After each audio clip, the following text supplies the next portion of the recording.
Hello students, good morning to all of you. First of all, since my this is first appearance in front of you, that's why I would like to welcome all of you in this college. So, first of all I would like to introduce myself. I am Deshmukh AA and here in this college working as a junior lecturer since from 2007. So my specialization is organic chemistry. So chemistry, it is nothing but it is the branch of science. It is the branch of science. And this chemistry subject, it is very much important because it fulfills three basic needs of human beings. We know that three basic needs of human beings are food, then cloth, and shelter.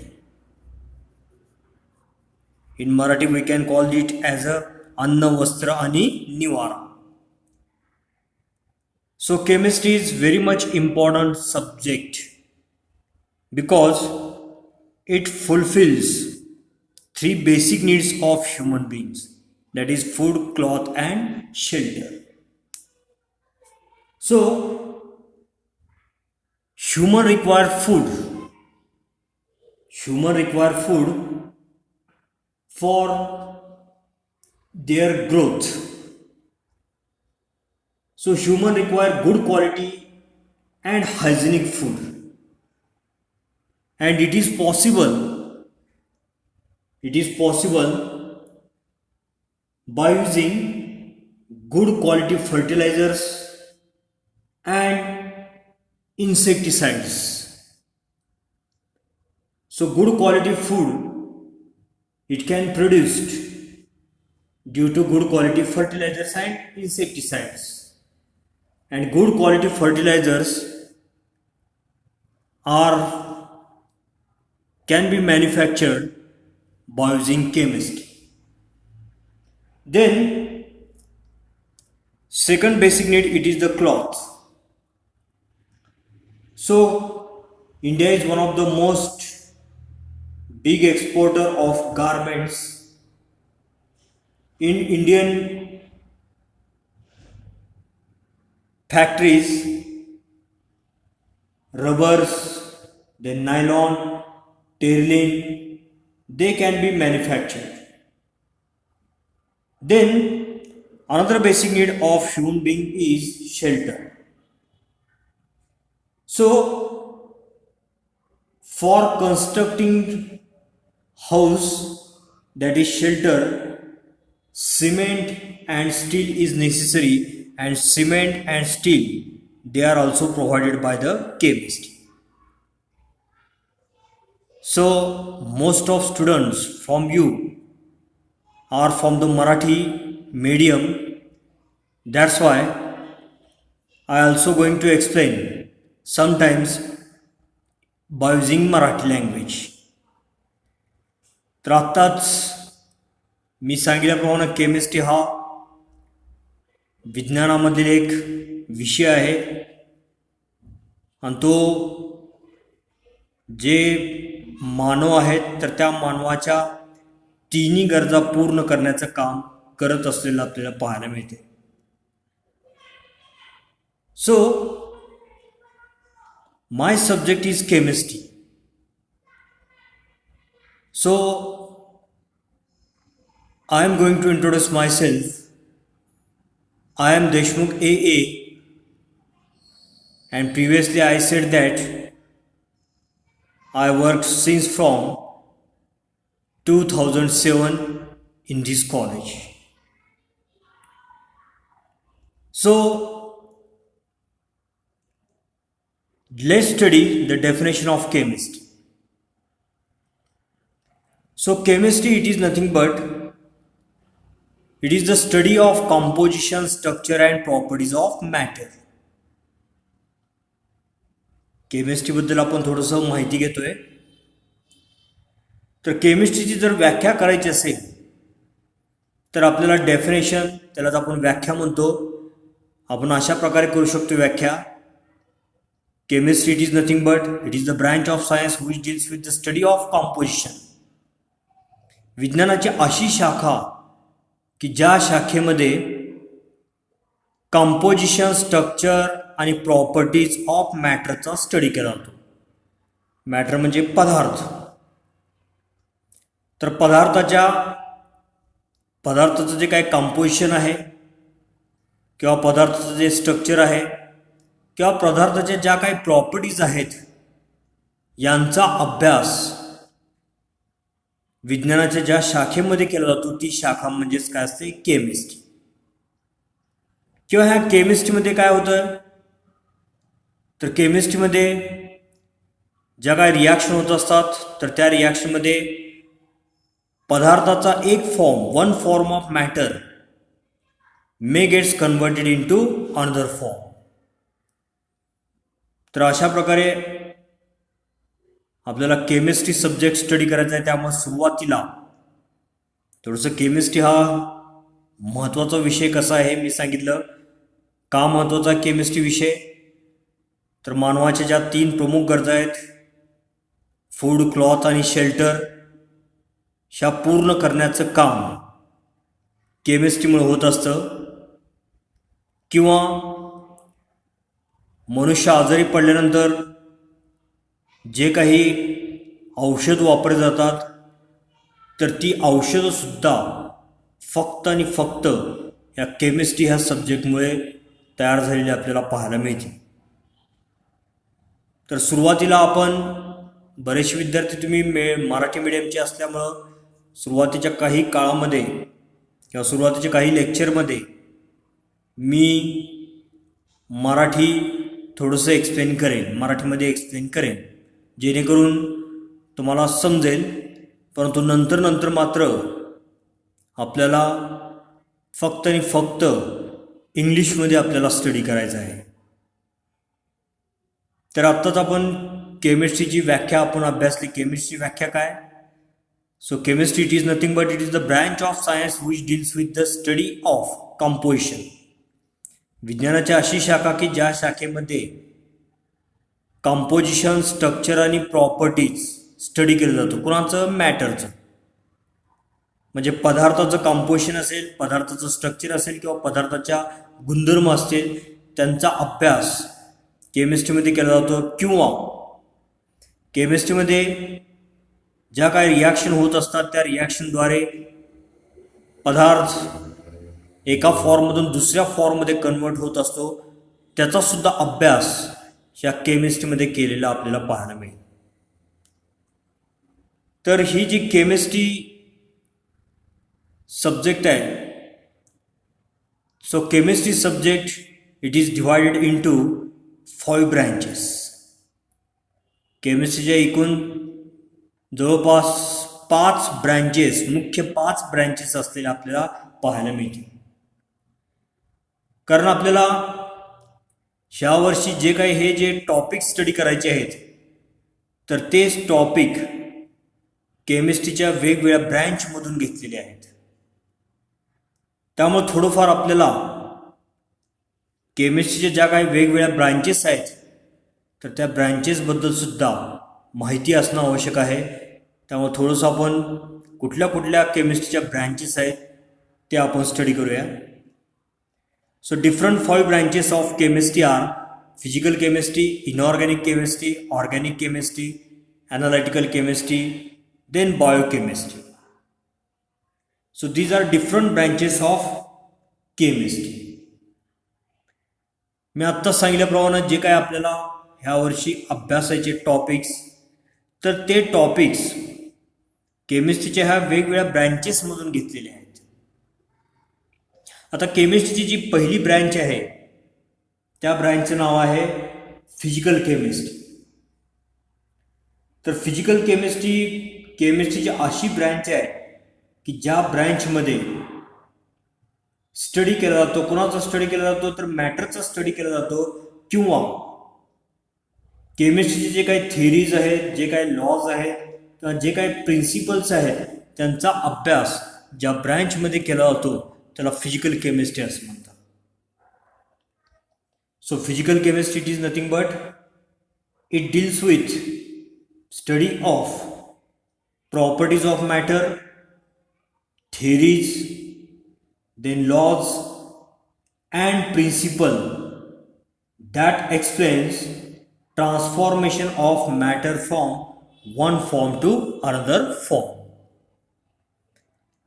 पदार्थाचं रूपांतर एका फॉर्ममधून दुसऱ्या फॉर्ममध्ये होत असताना जे काही principles अस्तित्वात असतात, जे काही लॉज अस्तित्वात असतात किंवा ज्या काही थिअरीज असतात, तर या सर्वांचा अभ्यास ज्या ब्रँचमध्ये केला जातो त्याला फिजिकल केमिस्ट्री असं म्हणतात. त्यानंतर केमिस्ट्रीची दुसरी ब्रँच आहे inorganic chemistry. So inorganic chemistry it is nothing but it is the branch of chemistry which deals with the study of all elements other than carbon and their compounds. आता inorganic chemistry ही एक केमिस्ट्रीची आणखी एक branch आहे. तर inorganic केमिस्ट्रीमध्ये कशाचा अभ्यास केला जातो, तर वेगवेगळ्या मूलद्रव्यांचा अभ्यास केला जातो. कार्बन सोडून मूलद्रव्यांचा अभ्यास केला जातो ह्या ब्रँचमध्ये, परंतु कार्बन सोडून, कार्बन किंवा त्यांची जी काही कंपाऊंड्स आहेत त्यांना सोडून बाकीचे जे सर्व मूलद्रव्ये आहेत त्यांचा अभ्यास ह्या इनऑर्गॅनिक केमिस्ट्रीमध्ये केला जातो. त्यानंतर केमिस्ट्रीची नेक्स्ट ब्रँच आहे organic chemistry. So organic chemistry it is nothing but it is the branch of chemistry which deals with the study of compounds of carbon. ह्या इनऑर्गॅनिक केमिस्ट्रीमध्ये कार्बन किंवा त्यापासून बनलेले कंपाऊंड सोडून बाकीच्या एलिमेंट्सचा स्टडी केला जातो. तर इकडे ऑर्गॅनिक केमिस्ट्री म्हणजे अशी केमिस्ट्रीची शाखा की ज्या शाखेमध्ये कार्बनपासून बनलेले जे काही कंपाऊंड्स किंवा संयुगे असतात त्यांचा अभ्यास ह्या ऑर्गॅनिक केमिस्ट्रीमध्ये केला जातो. त्यानंतर त्याच्या पुढची ब्रँच आहे ॲनालिटिकल केमिस्ट्री. तर ॲनालिटिकल केमिस्ट्री म्हणजे काय, so separation, identification and quantitative determination of composition of different substances. जे काही वेगवेगळे पदार्थ असतात तर त्या पदार्थांचं सेपरेशन असेल, त्या पदार्थाचं ओळख आयडेंटिफिकेशन असेल किंवा त्या पदार्थाचं कंपोजिशन असेल, हे केमिस्ट्रीच्या ज्या ब्रँचमध्ये स्टडी केलं जातं त्या ब्रँचला ॲनालिटिकल केमिस्ट्री असं म्हणलेलं आहे. त्यानंतर केमिस्ट्रीची आणखी एक ब्रँच आहे, त्या ब्रँचचं नाव आहे बायोकेमिस्ट्री. तर ही जी बायोकेमिस्ट्री केमिस्ट्रीची एक ब्रँच आहे. So biochemistry it is nothing but it is the branch of chemistry which deals with the study of chemistry of substances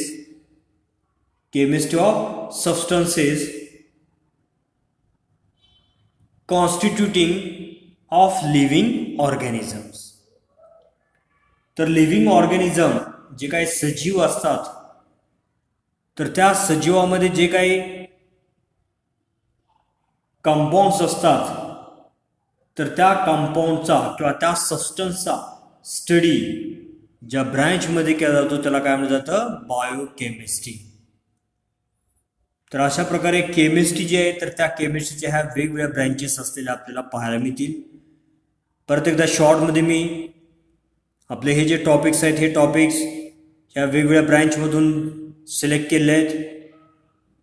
physical chemistry म्हणजे केमिस्ट्रीची अशी शाखा की ज्या शाखेमध्ये पदार्थाचं कंपोजिशन किंवा केमिस्ट्रीचे जे काही रूल्स आहेत, ज्या काय थिअरीज आहेत किंवा जे काही प्रिन्सिपल्स आहेत त्यांचा अभ्यास या ब्रँचमध्ये केला जातो.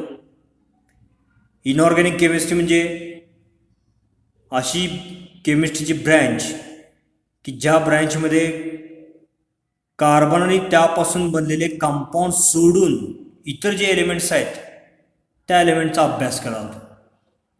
ऑर्गॅनिक केमिस्ट्री म्हणजे काय, तर केमिस्ट्रीची अशी ब्रँच की ज्या ब्रँचमध्ये कार्बनपासून तयार झालेल्या कंपाऊंडचा अभ्यास केला जातो.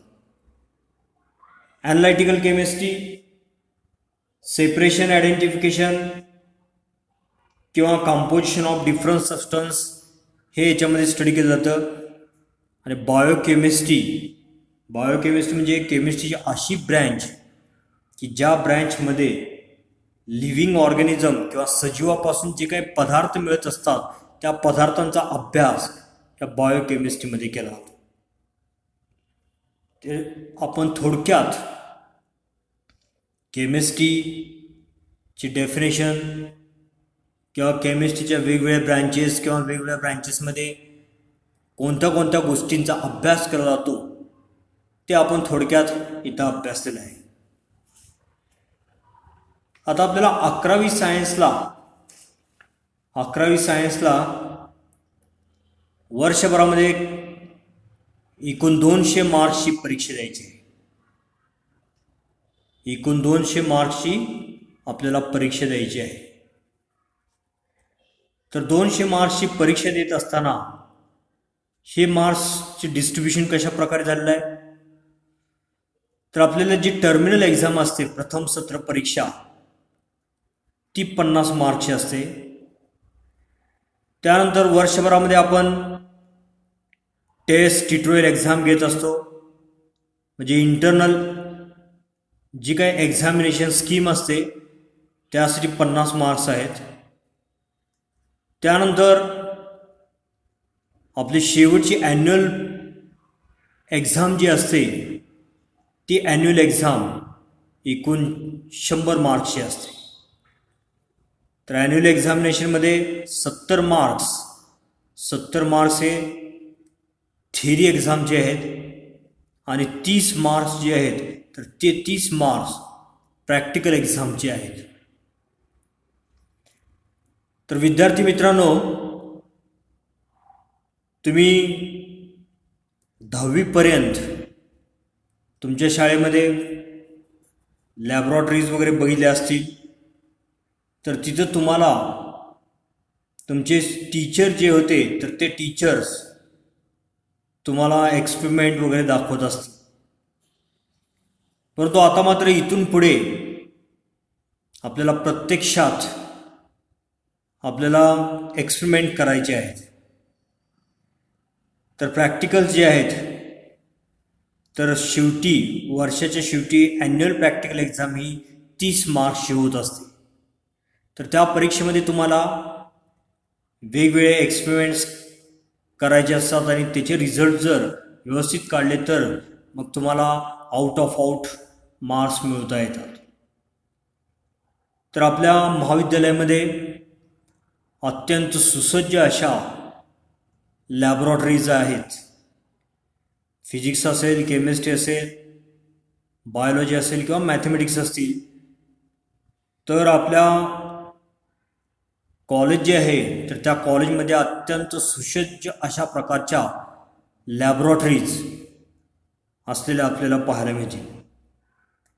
तिथं प्रत्यक्षात तुम्हाला स्वतःला एक्सपेरिमेंट करायचे आहेत. तर एक्सपेरिमेंट करत असताना वेगवेगळे ॲपरेटस वगैरे तुम्हाला हँडल करायचे असतात. तर प्रिकॉशन घेऊन व्यवस्थित काळजीपूर्वक हे जे ॲपरेटस आहेत ते ॲपरेटस आपल्याला वापरावे लागतात. तर त्या पद्धतीनं नंतर कॉलेज रेग्युलर सुरू झाल्यानंतर तुम्हाला लॅबॉरेटरीमध्ये प्रत्यक्षात एक्सपेरिमेंट वगैरे करायची वेळ येणार आहे आणि खूप चांगल्या पद्धतीनं आपल्याला एक्सपेरिमेंट्स वगैरे कॅरी आऊट करता येतात. तर अशा प्रकारे वर्षभरामध्ये 200 मार्क्सची परीक्षा आपल्याला द्यायची आहे. आता ह्या 11वीमध्ये जे टॉपिक्स आपल्याला वर्षभरामध्ये अभ्यासायचे आहेत, तर ते टॉपिक्स इथे मी ह्या पेजवरती रिप्रेझेंट केले आहेत, पुस्तकामध्ये पण आहेतच. तर हे जे टॉपिक्स आहेत, तर ह्या टॉपिकच्या पुढे 2 आकडे आहेत. त्यातला लाल रेषेमधला जो अंक आहे, तो अंक आपल्याला मार्क्स, किती मार्क्ससाठी तो टॉपिक आहे हे सांगतो. आणि त्याच्यापुढे कॉमा देऊन जो निळ्या अक्षरामध्ये जो अंक आहे, तर तो अंक काय सांगतोय, मार्क्स विथ ऑप्शन. म्हणजे पूर्ण पेपरमध्ये त्या टॉपिकवरती तेवढ्या गुणांचे प्रश्न विचारलेले असतील. तर आता थोडंसं जे टॉपिक्स आहेत, तर ते टॉपिक्स कुठले कुठले आहेत, किंवा त्या टॉपिकमध्ये आपल्याला एक्झॅक्टली कुठले कुठले पॉईंट्स किंवा आर्टिकल स्टडी करायचे आहेत, किंवा भविष्यामध्ये आपल्याला इंजिनिअरिंग किंवा मेडिकल शाखेकडे जर प्रवेश घ्यायचा असेल, तर ह्या टॉपिकमधले कुठले आर्टिकल्स अतिशय महत्त्वाचे आहेत, किंवा 12वीच्या दृष्टिकोनातून कुठले आर्टिकल्स हे महत्त्वाचे आहेत, हे मी थोडं आता तुम्हाला सांगणार आहे. तर काळजीपूर्वक लक्ष द्याल अशी अपेक्षा व्यक्त करतो. तर पहिला जो टॉपिक आहे, त्या पहिल्या टॉपिकचं नाव आहे some basic concepts of chemistry. मी मगाशी सांगितल्याप्रमाणे पहिला जो अंक आहे, तो अंक मार्क्स सांगतो, आणि पुढचा जो अंक आहे, तो अंक काय सांगतोय, मार्क्स विथ ऑप्शन. म्हणजे मॅक्झिमम मार्क्स यासाठी 3 आहेत, मार्क्स विथ ऑप्शन 5 मार्क्सचा हा पहिला टॉपिक आहे, some basic concepts of chemistry. आता हा some basic concepts of chemistry तुम्हाला केमिस्ट्री विभागातील प्राध्यापिका डोळे मॅडम यांनी हा टॉपिक शिकवायला सुरुवात केलेली आहे. तरी देखील इन शॉर्ट हा जो टॉपिक आहे, तर ह्या टॉपिकमध्ये तुम्ही काय काय शिकणार आहात ते थोडंसं मी सांगू इच्छितो.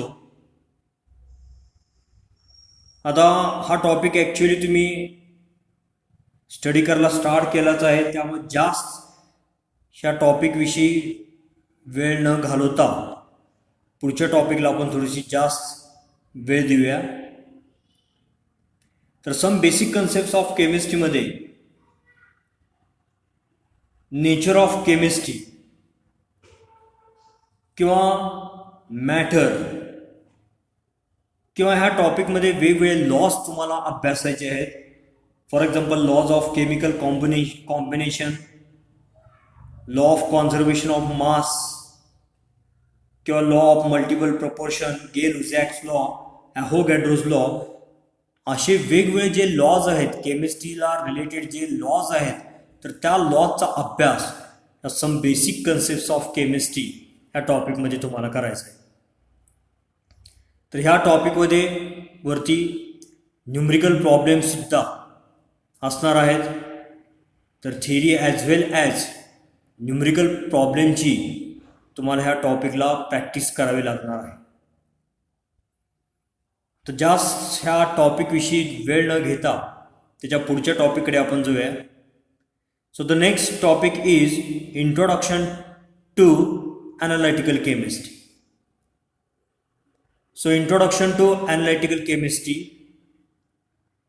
तर ह्या टॉपिकला एकूण 4 मार्क्स आहेत, आणि मार्क्स विथ ऑप्शन 6 मार्क्स आहेत. आता इंट्रोडक्शन टू ॲनालिटिकल केमिस्ट्रीमध्ये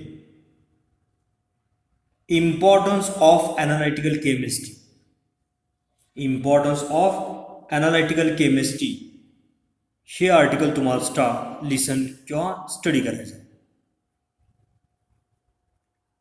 इम्पॉर्टन्स ऑफ ॲनालिटिकल केमिस्ट्री.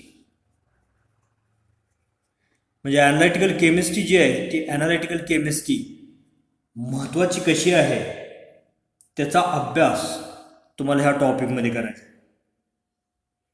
तसंच ह्या टॉपिकमध्ये 2 प्रकारचे ॲनालिसिस तुम्हाला स्टडी करायचे आहेत. त्यातलं एक आहे क्वालिटेटिव्ह